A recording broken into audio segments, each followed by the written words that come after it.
X access यहाँ पर बना लिया, एक्स एक्सेस, ठीक। उसके बाद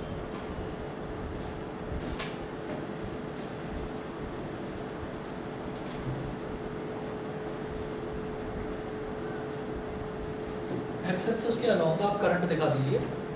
यहाँ पर मैंने करंट दिखा दिया, करंट हो गया, और करंट की वैल्यू मैं ले रहा हूँ आर एम एस वैल्यू, तो आई आर एम एस, और यहाँ पर दिखा दीजिए E M F, E M F हमने ले लिया, R M S value of E M F ये ले लिया। तो हम जानते हैं हमेशा कि हमें करंट की जो वैल्यू है वो ई एम एफ से हमेशा कम ही होती है, तो ये करंट की जो लेंथ है ये मैंने ई एम एफ के कंपेरिजन में थोड़ी सी छोटी बनाकर दिखाई है। इन दोनों के बीच का जो एंगल है दैट इज़ फाइन। हम हमेशा ये कहते हैं कि किसी भी तरीके का सर्किट होगा, अगर मान लीजिए चलिए प्योरली रेसिस्टर सर्किट भी है, तो उसमें क्या हो जाएगा, फाई की वैल्यू 0 हो जाएगी, लेकिन कुछ ना कुछ तो एंगल होगा। प्योरली इंडक्टिव सर्किट है उसमें फाई की वैल्यू पाई/2 होती है, प्योरली कैपेसिटिव सर्किट है उसमें फाई की वैल्यू -पाई/2 होती है, तो कुछ भी एंगल होगा ज़रूर, तो इसलिए हम उसको फाई जरूर दिखाते हैं करंट के और ईएमएफ के बीच के एंगल को। तो ये हमने फाई दिखा दिया। अब इसके बाद मैं ये कहूँगा कि ये जो आई आर एम एस है, आई आर एम एस है, मैं इस आई आर एम एस के कॉम्पोनेंट्स बनाना चाहता हूँ। मैं क्यों बनाना चाहता हूँ इसके, क्योंकि हम ये देखना चाहते हैं कि वॉटलेस करंट है, तो ऐसा करंट जो कि पावर जो है वो 0 पावर डिलीवर करे, जिसमें कोई पावर ही डिलीवर ना हो, ठीक। तो हम क्या करेंगे, हम इस करंट के कॉम्पोनेंट्स को स्प्लिट करेंगे। तो मैं ये कहूँगा I R M S E R M S के साथ में एंगल बना रहा है फाई, तो इसके अलावा इसका कंपोनेंट क्या हो गया, I R M S cos phi. Angle के साथ वाला जो कंपोनेंट होता है दैट इज कॉस, तो इसको बोल देंगे I R M S cos phi, I R M S cos phi. और यहाँ से एक इस तरह से परपेंडिकुलर ड्रॉ कर दीजिए। आई आर एम एस के ठीक परपेंडिकुलर अगर कोई बनेगा तो वो क्या बन जाएगा, उसका साइन वाला कंपोनेंट, तो ये हो जाएगा I R M S sine phi. इसको यहाँ से ऐसे ज्वाइन करके निकाल दीजिए, ठीक है। अब यहाँ पर लिखिएगा फेजर डायग्राम, इसमें फिगर में लिखिए और phasor diagram, phasor diagram between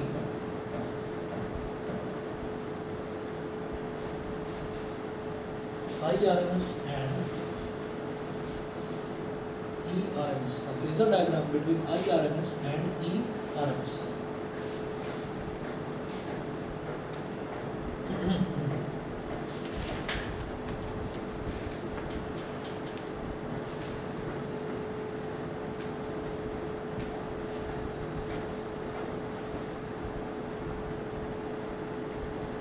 next लिखिएगा इसमें आप, नेक्स्ट पॉइंट इसी में वॉटलेस करंट में ये भी लिखेंगे।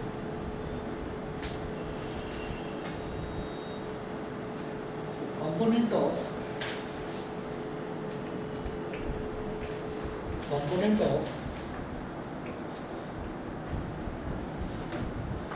IRMS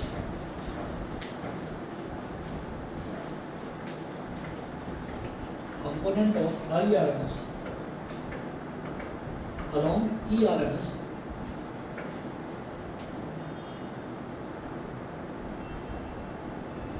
is IRMS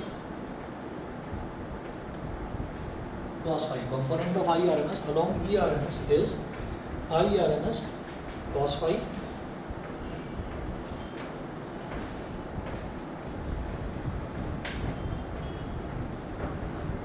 फिर लिखिएगा as the angle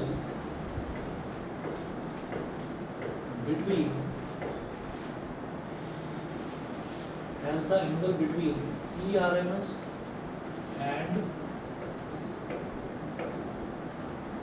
IRMS cos phi, as the angle between ERMS and IRMS cos phi। आप ये देखिए ERMS और IRMS cos phi ये तो दोनों के दोनों सेम ही डायरेक्शन में, तो जब कोई भी दो वेक्टर्स जो हैं, वेक्टर्स को यहाँ पर हम एसी में फेजर्स बोल देते हैं, तो वो जब दोनों के दोनों सेम डायरेक्शन में होते हैं तो उनके बीच में एंगल तो कुछ होता नहीं। तो आप ये लिखें as the angle between ERMS and IRMS cos phi is zero, therefore P P average मतलब एवरेज पावर जो है, therefore P average is equal to E R M S into E R M S into I R M S cos five into cos zero. और cos zero की value 1 होती है, तो इसकी direction में हमारा जो एवरेज पावर है वो E R M S I R M S cos five ही हो जाएगा। ठीक है, ये सिर्फ एवरेज पावर इस डायरेक्शन में निकाली जा रही है। उसके बाद नेक्स्ट पॉइंट लिखेंगे आप, कंपोनेंट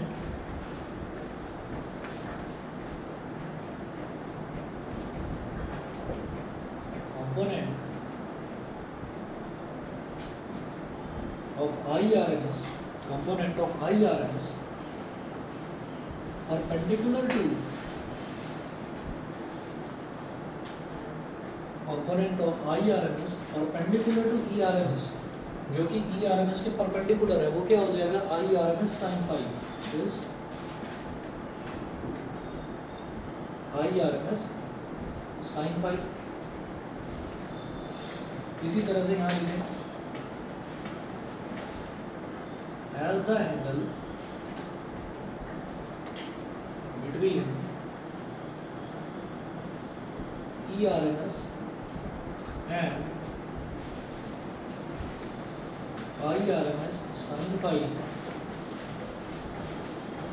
is pi by 2। इनके बीच में जो एंगल है ERMS और IRMS sin phi के बीच में जो एंगल है ये पाई बाई 2 है, पाई बाई 2 यानी कि 90 degree. Therefore, P average will be equal to ERMS into IRMS sin phi into cos phi by 2। Average power का फॉर्मूला होता है ना ये ERMS IRMS cos phi। तो अगर इस डायरेक्शन में निकाला जाए तो हम ये कहेंगे कि ये हो जाएगा ERMS into IRMS sin phi cos phi by 2 is equal to 0। तो इस डायरेक्शन में जो हमारी एवरेज पावर है वो क्या निकल जाएगी, 0 निकल जाएगी।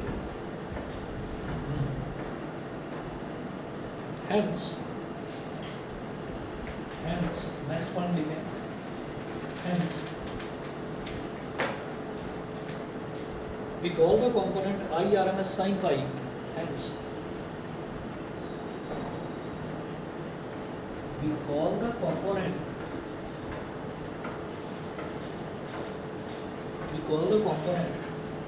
IRMS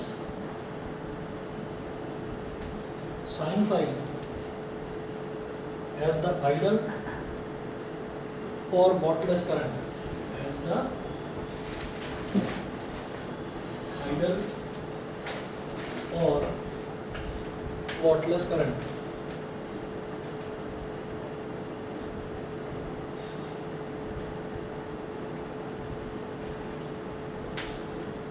Full stop, because it does not consume any power in AC circuit। full stop ना करके कॉमा लिख दीजिए, because it does not consume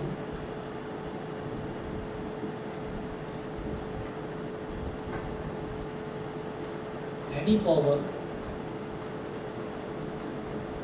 in the AC circuit. ये AC सर्किट में किसी तरीके की पावर कंज्यूम नहीं करता। यहाँ पर आपका रेजोनेंस वाला पोर्शन कंप्लीट, पावर वाला पोर्शन कंप्लीट और वाटलेस करंट कंप्लीट। ठीक है, अब पावर में मैं 2 क्वेश्चंस आपको करवाना चाह रहा हूँ, बड़े इंपॉर्टेंट क्वेश्चंस हैं। वो इस वजह से करवाना चाह रहा हूँ क्योंकि पावर इस साल इंक्लूड करा है सिलेबस में, लास्ट ईयर पावर सिलेबस में नहीं था, वाटलेस करंट भी नहीं था। तो वाटलेस करंट पर तो इसके अलावा और कोई क्वेश्चन बन नहीं सकता। पावर पर 2 क्वेश्चन आ सकते हैं, एक इंडक्टर में पावर पूछा जा सकता है, कैपेसिटर में पावर पूछा जा सकता है। तो 2 मैं क्वेश्चंस आपको लिखूंगा, ये मिटा दूँ अगर नोट कर लिया हो तो। ठीक है,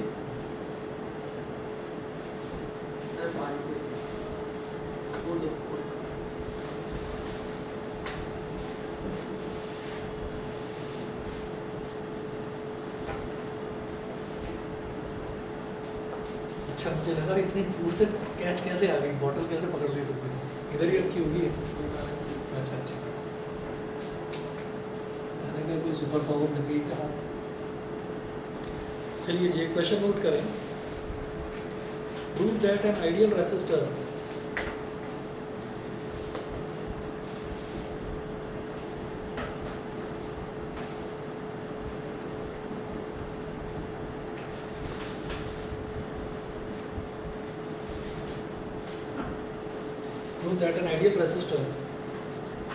dissipates power of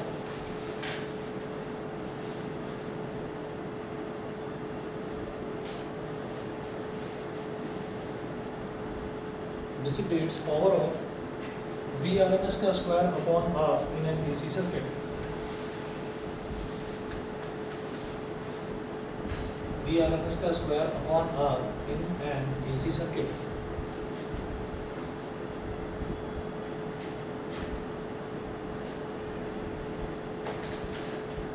इसका सॉल्यूशन देखिएगा.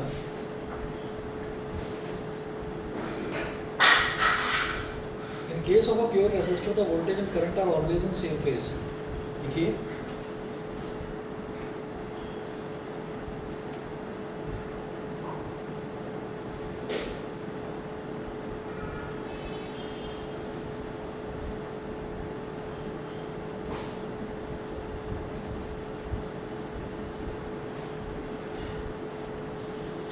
in case of a pure resistor, the voltage and current are in same phase.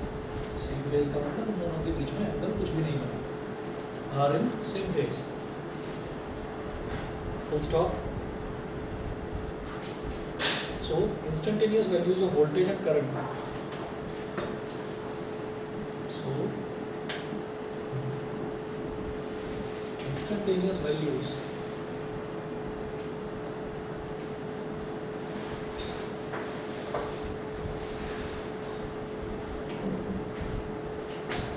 voltage and current.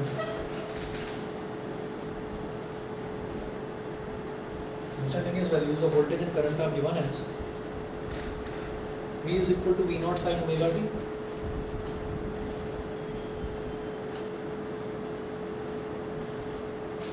and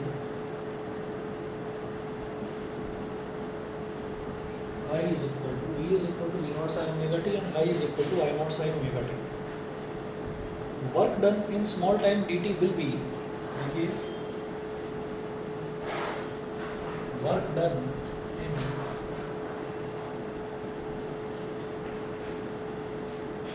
small time dt, work done in small time dt will be, जो work done है वो क्या हो जाएगा,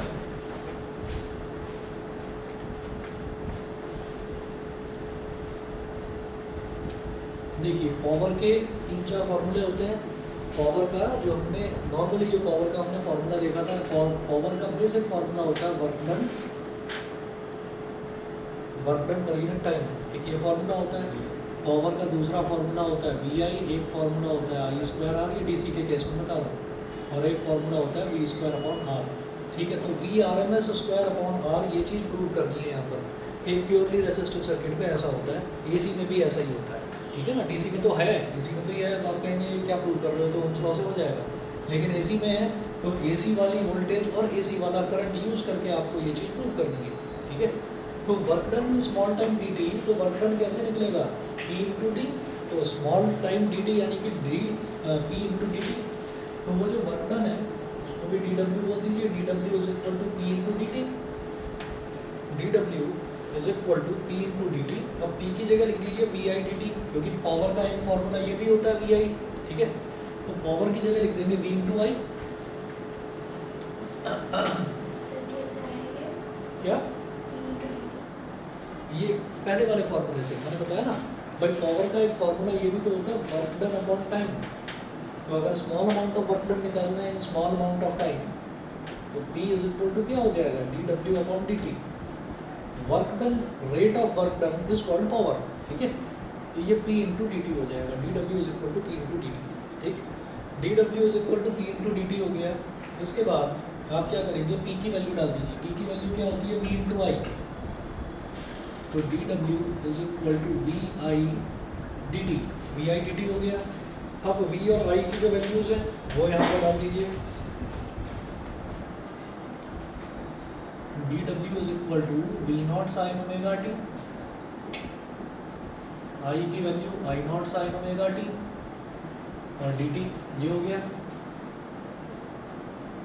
D W is equal to V naught I not sine omega T, sine omega T क्या हो गया, sine square omega T D T, ठीक है। अच्छा मैं तो टोटल वर्क डन निकालना चाहता हूँ। टोटल वर्क डन कैसे निकालेंगे, वो देखिएगा, द एवरेज पावर डिसिपेटेड पर cycle in the resistor will be, लिखिए the average power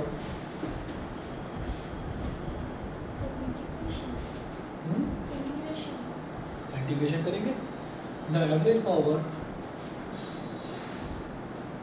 dissipated, dissipate का मतलब होता है खर्च हो जाना, कि कितनी पावर खर्च हो रही है, एवरेज निकालना है उसका। द एवरेज पावर डिसिपेटेड पर cycle in the resistor will be, per cycle in the resistor, per cycle in the resistor will be, तो ये कैसे निकलेगा, एवरेज पावर, पावर होता है वर्क डन अपॉन टाइम, तो P इज इक्वल टू क्या हो जाएगा, पूरी की पूरी पावर निकालना है W अपॉन T, पर साइकिल के लिए पूछ रहे हैं कि एक साइकिल, तो एक साइकिल में जो टाइम पीरियड होता है वो कितना होता है, उसको कैपिटल टी बोल देते हैं, ठीक। तो वो W अपॉन कैपिटल टी मैंने यहाँ पर बोल दिया। अब P इज इक्वल टू क्या हो गया, 1 अपॉन टी इंटू डब्ल्यू। अब W कैसे निकलेगा, डी डब्ल्यू को इंटीग्रेट करके, तो P is equal to 1 upon T integration of D W को इंटीग्रेट करना पड़ेगा, और डी डब्ल्यू को इंटीग्रेट करोगे तो इसमें वेरिएबल क्या है, इसमें वेरिएबल क्या है, टी है, ठीक है। तो जब वेरिएबल टी है तो इसका मतलब टी की लिमिट्स लेनी होगी, लोअर लिमिट और अपर लिमिट। मैं पर साइकिल एक साइकिल के लिए निकाल रहा हूँ, एक साइकिल में टाइम कितना होता है, कैपिटल टी, भाई टाइम पीरियड एक साइकिल में कैपिटल टी, तो मैं लिमिट क्या लूँगा, 0 से कैपिटल टी, क्योंकि डी डब्ल्यू में वेरिएबल जो है वो टी आ रहा है, तो इसलिए टी की लिमिट्स लेनी होगी। तो T is equal to 1 upon T integration 0 से टी, डी डब्ल्यू की वैल्यू डालो, V naught I not sine square omega T और डी टी। अब वी नॉट आई नॉट जो है ये तो पीक वैल्यूज़ है करंट की, वोल्टेज की और करंट की, तो इनको बाहर निकाल सकते हैं। टी वो भी एक कांस्टेंट वैल्यू होती है, तो ये तो बाहर आ गया। P is equal to V naught I naught upon T, और जो साइन स्क्वायर ओमेगा टी है इसका डायरेक्ट इंटीग्रेशन नहीं होता, इसको कन्वर्ट करना होता है हमको। कैसे लिखेंगे, साइन स्क्वायर ओमेगा टी को लिखेंगे 1 minus cos two omega T upon 2,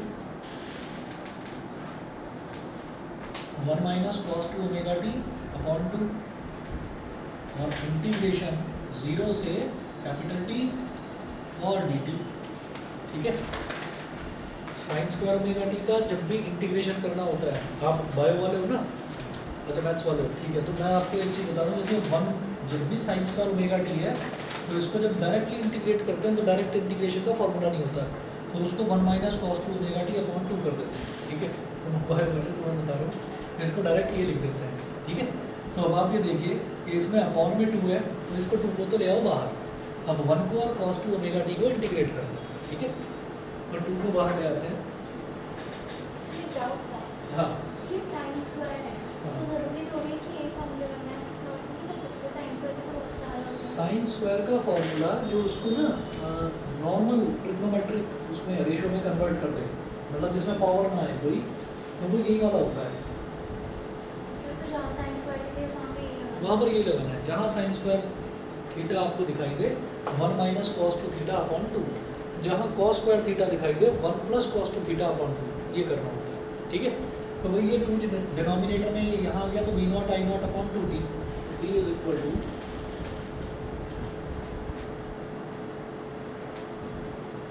we naught I naught upon 2 T, V naught I naught upon 2 T. फिर जब 1 को इंटीग्रेट करेंगे टी के रिस्पेक्ट में तो वो हो जाएगा स्मॉल टी माइनस, फिर जब कॉस टू ओमेगा टी को करेंगे तो कॉस का इंटीग्रल सीधा सीधा क्या होता है, साइन होता है, तो साइन 2 ओमेगा टी, लेकिन कर तो टी के रिस्पेक्ट में रहो, ठीक है।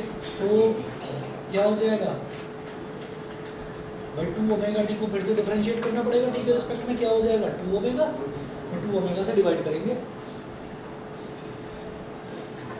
और अब स्क्वायर ब्रैकेट लगाकर और लोअर लिमिट 0 और अपर लिमिट कैपिटल टी ये डाल दो, समझ गए कि नहीं। ठीक है भाई, बताइए। अब जरा देखिएगा यहाँ पर, अब मैं पहले अपर लिमिट डालूंगा इस ब्रैकेट में, तो P इज इक्वल टू मेरे पास आ गया V not I naught upon 2T, curly bracket लगाइए, स्मॉल t की जगह पहले रख दिया कैपिटल T, माइनस फिर साइन 2 और omega t, sine 2 omega t, तो sine 2 omega capital T upon 2 omega, ये हो गया यहाँ तक क्लियर। उसके बाद क्या करना है, ये तो पहले मैंने क्या करा, इस पूरे के पूरे वैल्यू में जहाँ जहाँ पर टी था वहाँ पर अपर लिमिट यानी कि कैपिटल टी डाल दो, माइनस फिर क्या करेंगे, जहाँ जहाँ पर स्मॉल टी है वहाँ पर जीरो डाल दो, तो zero minus sine 2 omega into zero और अपॉन 2 ओमेगा, ठीक है, bracket close. E is equal to V naught I naught upon 2T, bracket में कैपिटल T माइनस और 2 ओमेगा कैपिटल T, ये क्या हो जाएगा, आप ये देखिएगा कि हमें मालूम है कि ओमेगा इज इक्वल टू क्या होता है, 2 pi by capital T, omega की वैल्यू ये होती है 2 पाई बाई कैपिटल T, तो T को इधर ले आओ तो ओमेगा T की वैल्यू क्या हो जाएगी 2 पाई, ओमेगा T की वैल्यू 2 पाई, तो ओमेगा कैपिटल T की जगह मैं सीधा सीधा 2 पाई डाल दूंगा, ठीक है। तो देखिएगा साइन 2 इंटू ओमेगा टी की जगह 2 पाई डाल दिया अपॉन 2 ओमेगा, और भाई ये हो गया sine 2 omega into zero, sine zero की वैल्यू जीरो होती है, zero upon anything is zero, zero minus zero सब जीरो हो गया। तो इस ब्रैकेट में हमारे पास ये बचा। उसके बाद हम ये देखते हैं कि जो साइन पाई होता है उसके सारे मल्टीपल जो है वो जीरो होते हैं साइन पाई के, साइन पाई हो, साइन 2 पाई हो, साइन 3 पाई, 4 पाई, 5 पाई, 6 पाई, सब जीरो होते हैं, साइन पाई के सारे मल्टीपल जीरो। तो भाई 2 2 जा 4 पाई, तो साइन 4 पाई ये भी तो जीरो हो जाएगा, zero upon anything again zero.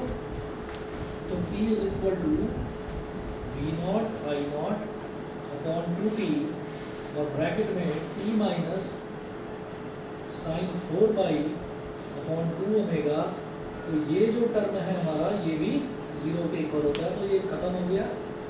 P is equal to V not I naught upon 2T into capital T, अभी T से T कट गया तो V not I naught by 2 आ गया, तो V not I naught by 2 को मैं क्या लिखूँगा, V naught upon root 2 into I naught upon root 2, V naught upon root 2 into I naught upon root 2। समझ गए ऐसा क्यों लिखा है, क्योंकि मुझे प्रूफ में VRMS का स्क्वायर चाहिए, प्रूफ में मेरे को ये चाहिए, तो मैं क्या करूँगा, V नॉट अपॉन रूट 2 का मतलब क्या है VRMS, और आई नॉट अपॉन रूट 2 का मतलब क्या है IRMS।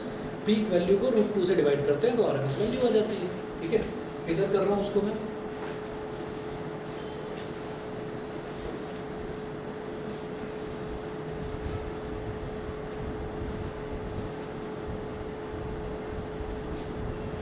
तो पावर जब अब से 3 साल पहले सिलेबस में हुआ करता था तो उसमें ये चीज़ पूछी जाती थी, ये क्वेश्चन बड़ा पूछा जाता था प्योरली रेसिस्टिव सर्किट वाला, कि वो आपको प्रूव करना है कि वो बिल्कुल VRMS का स्क्वायर अपॉन आर यानी कि बिल्कुल DC की तरह होता है।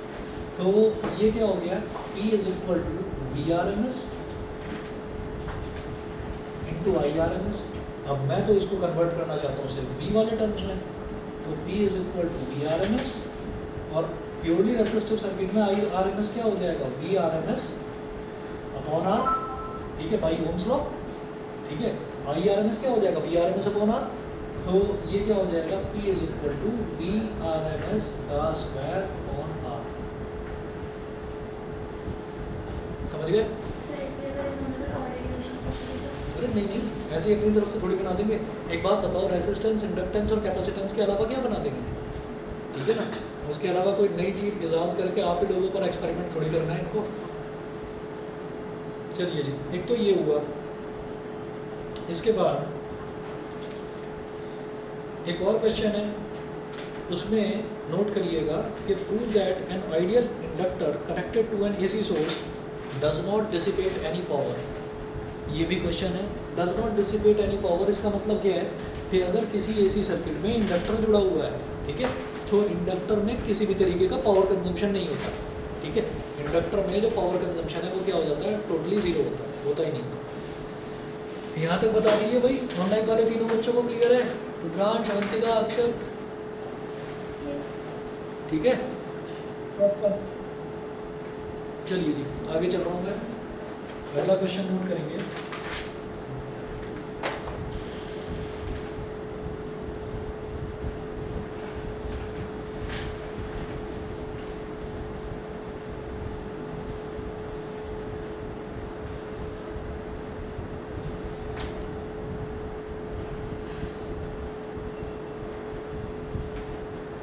नेक्स्ट क्वेश्चन नोट करिएगा कि prove that an ideal inductor connected to an AC source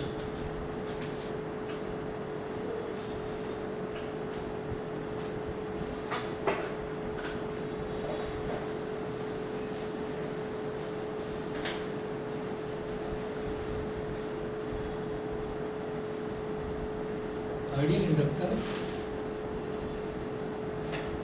connected to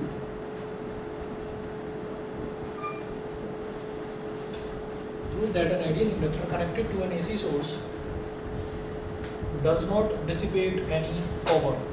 Does not dissipate any power.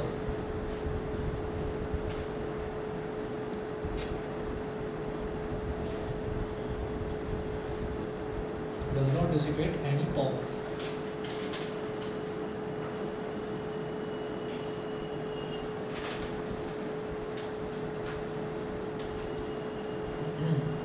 इसका सॉल्यूशन लिखिए।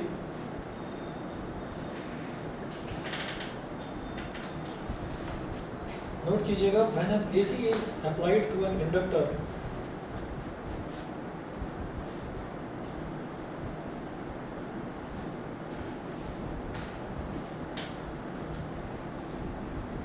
applied to an inductor, when an AC is applied to an inductor, current lags behind the voltage by pi by 2 radian. Current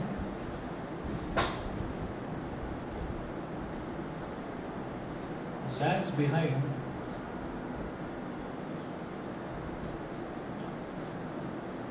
the voltage by pi by 2 radians. Lags behind the voltage by pi by 2 radians. ठीक है, सो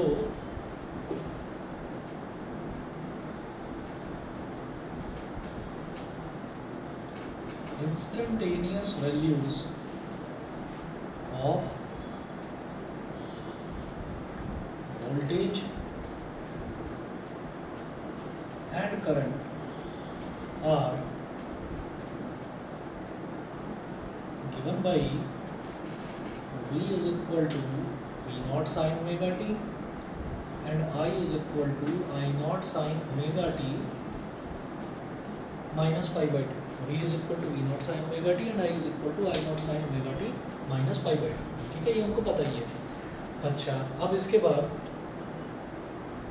हम इसको solve करेंगे और solve करने का तरीका हमारा बिल्कुल सेम होगा जैसे हमने इससे पहले वाले क्वेश्चन में करा है।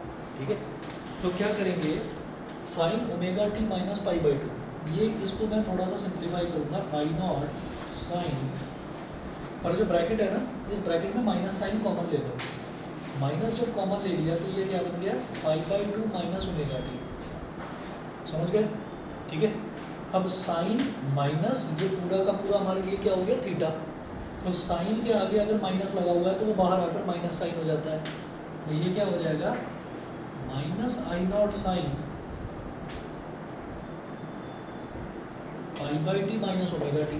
ठीक है, साइन 90 माइनस थीटा क्या होता है, कॉस थीटा।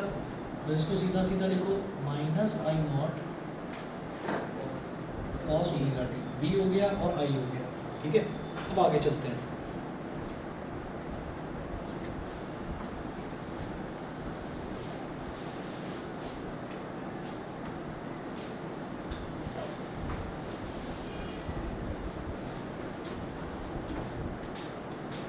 अब इसके बाद work done in small time dt is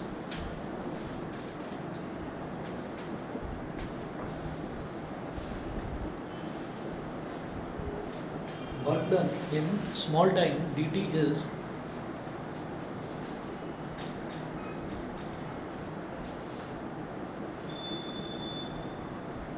work done in small time dt is वही dw is equal to p into dt।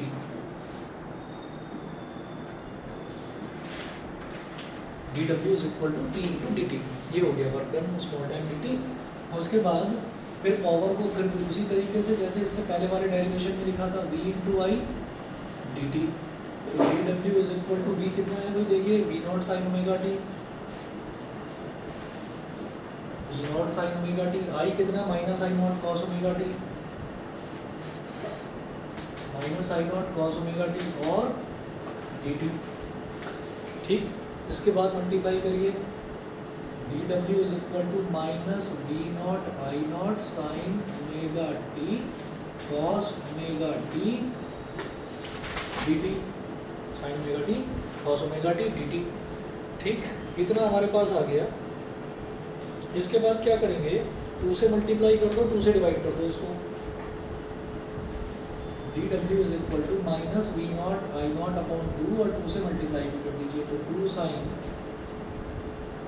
Omega t cos omega t dt। ऐसा क्यों करा, क्योंकि 2 साइन थीटा कॉस थीटा क्या हो जाता है, sign 2 theta. ठीक है, ताकि ये साइन कॉस से मुझे छुटकारा मिल जाए, तो इस वजह से 2 से मल्टीप्लाई और 2 से डिवाइड कर दिया। तो 2 साइन थीटा, देखिए एक ये नया फॉर्मूला है आप लोगों के लिए, बायो वालों के लिए, एक ये नया फॉर्मूला है, एक तो ये याद रखना कि सॉरी इससे पहले वाला जो हमने करा था, ये साइन स्क्वायर थीटा अगर कहीं पर दे रखा है तो 1 माइनस कॉस 2 थीटा बाई 2 होता है। ठीक है, पहली चीज़। दूसरा, कि अगर 2 साइन थीटा कॉस थीटा है तो उसको हम साइन 2 थीटा लिख सकते हैं। तो ये हो जाएगा 2 से मल्टीप्लाई और 2 से मल्टीप्लाई डिवाइड, इसी वजह से करा गया था। तो dw is equal to minus V naught I naught upon 2, और घबराना मत कि इसके अलावा कोई और अनोखा फॉर्मूला पूछ लेंगे, नहीं, बस जितना आपको बीच में 1-2 बता रहा हूँ उसकी ही जरूरत पड़ेगी, उससे ज़्यादा की नहीं। तो ये हो गया साइन 2 ओमेगा टी और dt। ठीक है जी। उसके बाद देखिएगा, फिर वही काम करना है मेरे को, पावर निकालनी है ओवर अ कंप्लीट साइकिल, एक साइकिल के लिए। एक साइकिल में हमारा टाइम कितना हो जाएगा, कैपिटल टी। तो जो मुझे इंटीग्रेट करना है वो 0 से कैपिटल टी तक करना है। तो यहाँ पर आप देखेंगे, द एवरेज पावर डिसिपेटेड पर cycle in the inductor is,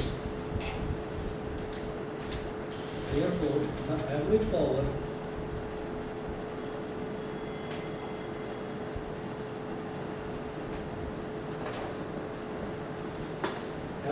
dissipated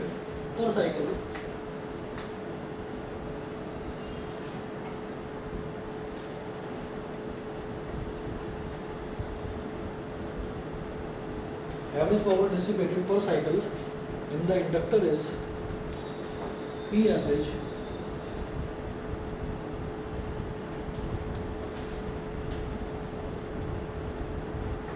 W upon T. W upon T का मतलब 1 upon T into W. W कैसे निकलेगा, 1 upon T into integration of D W. D W को इंटीग्रेट करो तो W आ जाएगा। तो इंटीग्रेशन की लिमिट कहाँ से कहाँ तक लेनी है, 0 से कैपिटल टी तक लेनी है। इसके बाद यहाँ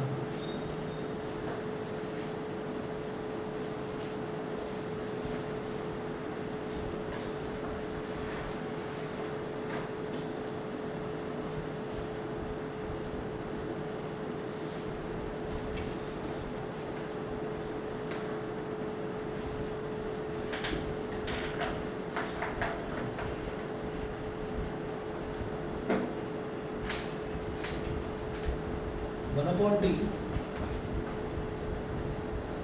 इंटीग्रेशन 0 से कैपिटल टी, और इंटीग्रेशन किसका करना है, डी डब्ल्यू का। डी डब्ल्यू निकाल चुके हैं, minus V naught I naught upon 2 sine 2 omega T D T, minus V naught I naught upon 2 constant है, बाहर निकालना। तो P average is equal to minus V naught I naught upon 2 into T 2t, integration 0 से capital T sine 2 omega T D T, sine 2 omega T D T. इसके बाद देखिएगा ये P average कितना आ जाएगा, minus V naught I naught upon 2t। ज़्यादातर बच्चे समझ गए होंगे, जब इसको इंटीग्रेट करेंगे वैल्यू डालेंगे वो कॉस आ जाएगा और वो हमारा 0 के इक्वल आ जाएगा। तो अब जो हमारी पावर है इंडक्टर में, जो पावर डिसिपेट हो रही है वो पूरी की पूरी 0 इस तरह से निकल जाएगी। खैर, साइन का जो इंटीग्रल होता है वो होता है minus cos. Minus cos 2 omega T, फिर 2 ओमेगा टी को डिफरेंशिएट करेंगे तो 2 ओमेगा आ जाएगा, it will be divided by 2 omega, और इंटीग्रेशन की लिमिट 0 से कैपिटल टी। अब यहाँ पर माइनस साइन जो है वो कांस्टेंट है, बाहर निकाल लो, तो माइनस माइनस प्लस हो गया, V naught I naught upon 2t, और ये मेरे पास बचा cos 2 omega T upon 2 omega, lower limit is 0 and upper limit is capital T, V naught I naught upon 2t, value डालिए t की, small t की जगह कैपिटल टी, तो cos 2 omega capital T upon 2 omega minus cos 2 omega into 0 upon 2 omega, ये 2 omega में disturb कर रहा है, इसको भी बाहर निकालो, तो V naught I naught upon 2 two सा 4 ओमेगा टी, 2 ओमेगा बाहर निकाल दिया, मल्टीप्लाई करेंगे 4 ओमेगा टी बन जाएगा। हाँ जी, अब देखिए omega into capital T, omega into capital T की वैल्यू क्या होती है 2 पाई, ठीक है भाई, ओमेगा की वैल्यू क्या थी, omega is equal to 2 pi by capital T, तो omega into capital T will be equal to 2 pi, तो ये हो गया मेरे पास cos 2 into 2 pi minus cos 0, ये जो cos 0 है ये 1 होता है, और cos 4 पाई ये भी 1 होता है, V naught I naught upon 4 omega T. आपको सबको रिकॉल करा देता हूँ कि cos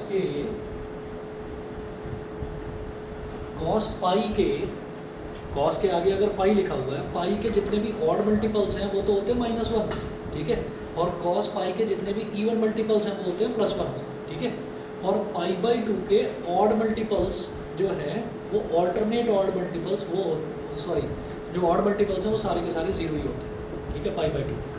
तो यहाँ पाई की बात कर रहे हैं, पाई के इवन मल्टीपल सारे के सारे 1 होते हैं, माइनस cos 0 तो 1 होता ही है, तो इस तरफ कर रहा हूँ,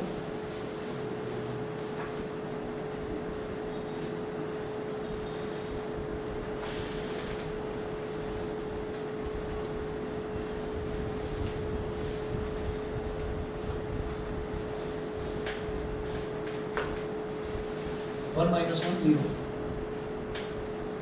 P average is equal to V naught I naught upon 4 omega T, bracket में 1 माइनस 1, कैंसिल आउट होकर 0 हो गया 0, ठीक है।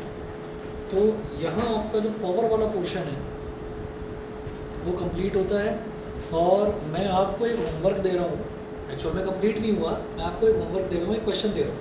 हमने रेसिस्टिव सर्किट का करा ना अपने आप, इंडक्टिव का भी करा, दोनों का प्रोसीजर सेम है। लिखिएगा क्वेश्चन अगला, क्वेश्चन लिखिएगा कि prove that an ideal capacitor connected to an AC source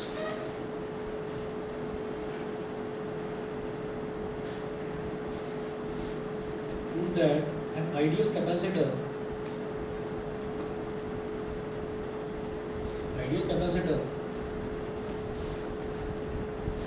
connected to an AC source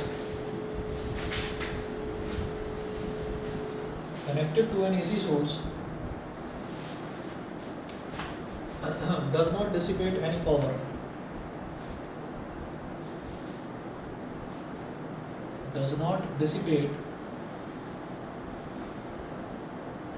power, ठीक है। तो अब आपको एक चीज़ बताता हूँ कि जैसे हमारे पास जब हमने इंडक्टर के लिए करा तो हम V को क्या लेकर चले थे, V not sine omega T. अब जब हम कैपेसिटर की बात करेंगे तो कैपेसिटर में जो करंट है वो लीड करता है, पाई बाई 2 आगे रहता है, ठीक है। तो यहाँ पर I इज इक्वल टू हो जाएगा I not sine omega t plus pi by 2, ठीक है। तो भाई ये मैथ्स वालों को तो पता है, बायो वालों को बता रहा हूँ, अगर साइन 90 प्लस थीटा होता है तो भाई वो भी कॉस थीटा होता है, और साइन 90 माइनस थीटा होता है तो वो भी कॉस थीटा होता है, ठीक है। तो जो I not sine omega t plus pi by 2 है वो सीधा सीधा आप उसको कॉस ओमेगा टी के इक्वल लिख सकते हो, ठीक। और फिर उसके बाद वही दोनों को मल्टीप्लाई करना, small amount of work done निकालना, इंटीग्रेशन 0 से कैपिटल टी करना, सेम करना है। रिजल्ट जैसे यहाँ पर 0 आया है उधर भी 0 ही आएगा, उधर भी 0 ही आएगा। तो ये आप करेंगे, मैं नेक्स्ट टाइम आपकी नोटबुक में चेक करूँगा, ठीक है ना। कर लेना, बिल्कुल सेम प्रोसीजर है। अगर आप करवाओगे तो आपको लगेगा कि क्या सेम कहानी में दोबारा लिख रहा हूँ, ठीक है। तो ये आप लोग करना। इसके बाद का जो आगे का है आगे का देखता हूँ जी आपका जो है कहेंगे तो एक क्लास न्यूमेरिकल की भी रख लेंगे इसकी। न्यूमेरिकल्स आसान है, कुछ है नहीं सर। चलिए ठीक है, देखते हैं फिर कैसे आगे करना है। एसी जनरेटर और ट्रांसफार्मर बच रहा है, बहुत छोटा छोटा सा क्वेश्चन है, कोई उसमें न्यूमेरिकल भी नहीं आते, सीधा सीधा क्वेश्चन आता है।